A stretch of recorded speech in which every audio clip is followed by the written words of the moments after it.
रात्रीचे 2 वाजलेत. सगळीकडे अगदी शांतता आहे.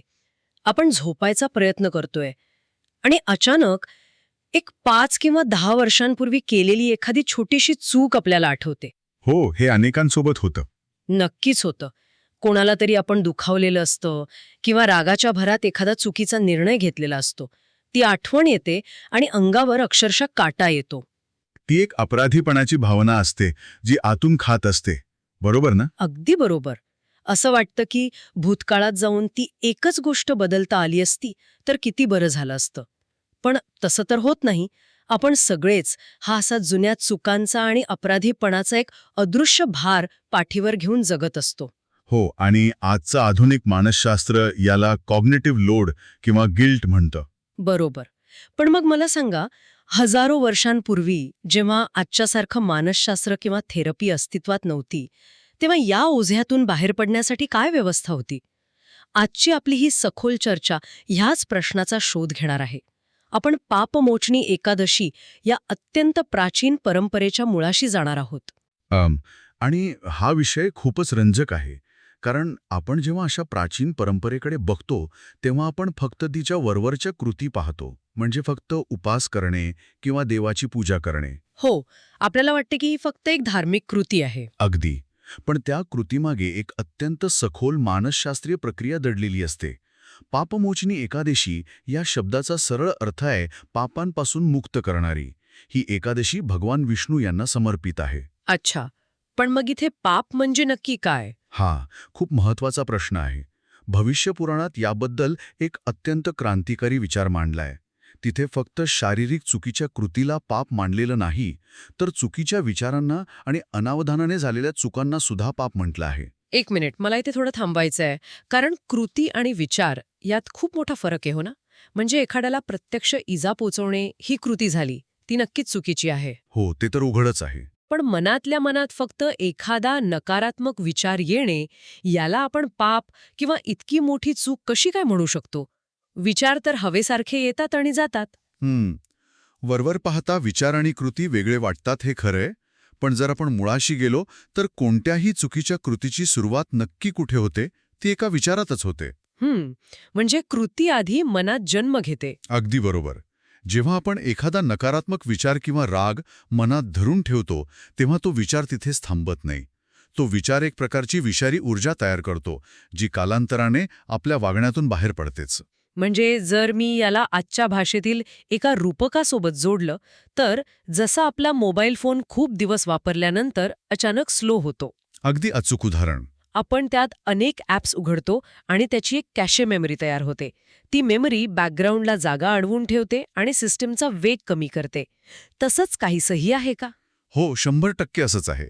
हे चुकीचे विचार आणि जुने राग म्हणजे आपल्या मनाची कॅशे मेमरी आहेत, जी आपल्या आयुष्याचा आनंद कमी करत असते. बापरे, म्हणजे ही एक स्पिरिच्युअल कॅशे क्लिअर करण्याची सिस्टम आहे तर. होय, जेव्हा आपण नकळत झालेल्या चुका ओझं म्हणून वागवतो, तेव्हा आपली बरीचशी ऊर्जा ती कॅशे मेमरी सांभाळण्यातच खर्च होते.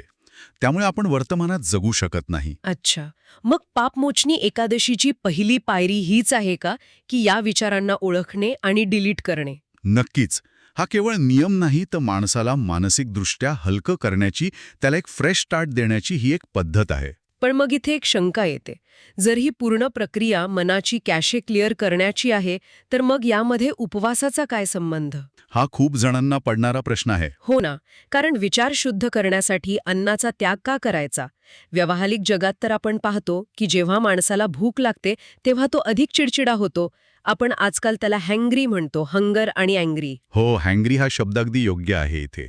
सुरुवातीला शरीर नक्कीच बंड करून उठतं. मग उपाशी राहिल्याने जर अंगाची लाही होत असेल, तर मन शांत कसं होणार? हे आत्मपरीक्षण नक्की कसं घडणार? या प्रक्रियेमागे एक जैविक विज्ञान दडलेले आहे. आपण जेव्हा रोजचे जेवण घेतो, तेव्हा आपल्या शरीराची प्रचंड ऊर्जा ती पचवण्यात खर्च होत असते. आपलं शरीर सतत एका बाह्य प्रक्रियेत गुंतलेले असते. म्हणजे आपली ऊर्जा सतत बाहेर काम करत असते. अगदी. उपवास या शब्दाचा मूळ अर्थ आपण समजून घेतला पाहिजे. उप म्हणजे जवळ आणि वास म्हणजे राहणे, स्वतःच्या खऱ्या स्वरूपाच्या जवळ राहणे. जेव्हा आपण शरीराला अन्न देणं थांबवतो, तेव्हा ती पचनात खर्च होणारी ऊर्जा मोकळी होते. अच्छा, म्हणजे ती ऊर्जा आता शरीराला इतर कामांसाठी वापरता येते. होय. आणि ऊर्जेचा तो प्रवाह बाहेरून आतल्या बाजूने वळतो. जेव्हा आपण भूक लागूनही खात नाही, तेव्हा आपण स्वतःच्या मनावर एक कडक संदेश देतो की माझ्या शरीराच्या गरजा माझ्या मनावर राज्य करू शकत नाहीत. खरंय, म्हणजे हा एक प्रकारचा ब्रेक आहे. अगदी. एकदा का शरीराने अन्नाची मागणी करणे थांबवली की ती ऊर्जा थेट आत्मपरीक्षणाकडे वळते. मन बाह्य जगाशी संपर्क तोडतं आणि आतल्या आवाजाकडे लक्ष देऊ लागतं. ओके, हे आता स्पष्ट होत आहे. आपण शरीराला बाह्य जगापासून थोडं दूर नेतोय, जेणेकरून आपण आत डोकावून पाहू शकू. पण मन एकदा शांत झालं की पुढे काय? हां, तिथेच या प्रक्रियेचा पुढचा टप्पा सुरू होतो. या शांत झालेल्या मनाला एका विशिष्ट दिशेने वळवावे लागते. म्हणूनच या दिवशी भगवान विष्णूची पूजा, मंत्रजप आणि दान करण्यास सांगितले आहे. म्हणजे रिकाम्या मनात चुकीचे विचार येऊ नयेत म्हणून त्याला एकाग्र करायचं. अगदी बरोबर.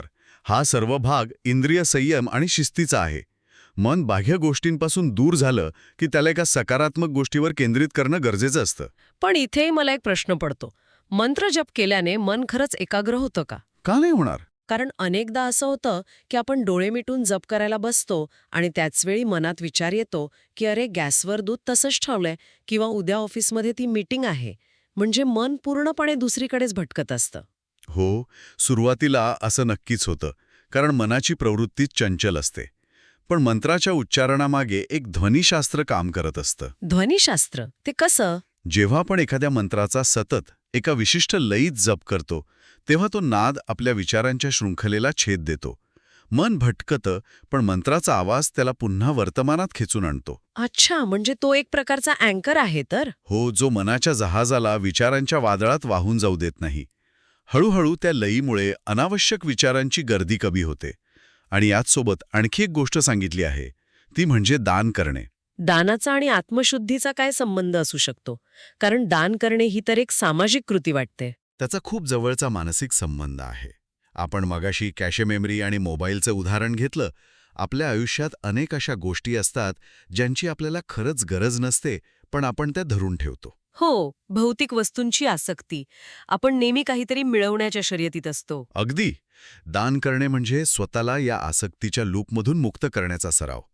जेव्हा आपण आपली हक्काची गोष्ट, पैसा किंवा अन्न दुसऱ्याला देतो, तेव्हा आपण आपल्या आतल्या लोभाला मुळापासून धक्का देतो. म्हणजे जसं मोबाईलची बॅटरी ड्रेन करणारे नको असलेले ॲप्स आपण डिलीट करतो, तसंच दान करण्यामुळे आपण मनातील लोभाचे ॲप्स डिलीट करत असतो. होय, हे रूपक खूपच छान जुळून आलंय.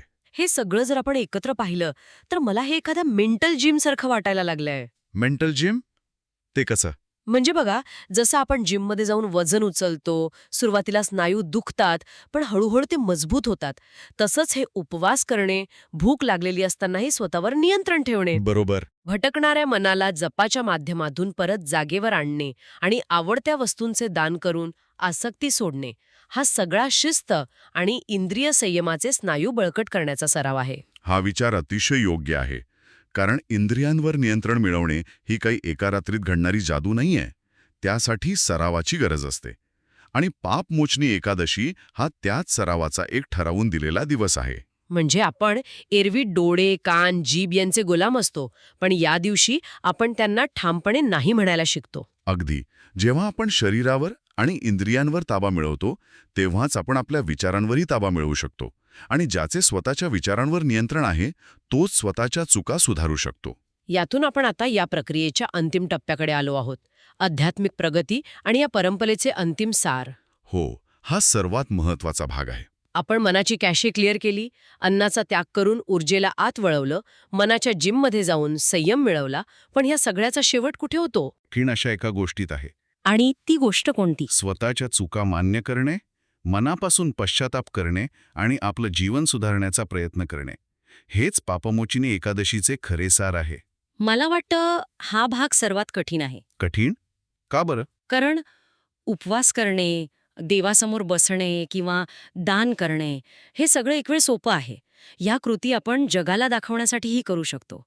पण स्वतःसमोर आरशात बघून हे कबूल करणं की होय, मी चुकलो, हो, हे खूप धाडसाचं काम आहे. माझा अहंकार मध्ये आला, मी कोणाला तरी दुखावलं आणि मला ते बदलायचंय, ह्यासाठी प्रचंड हिंमत लागते.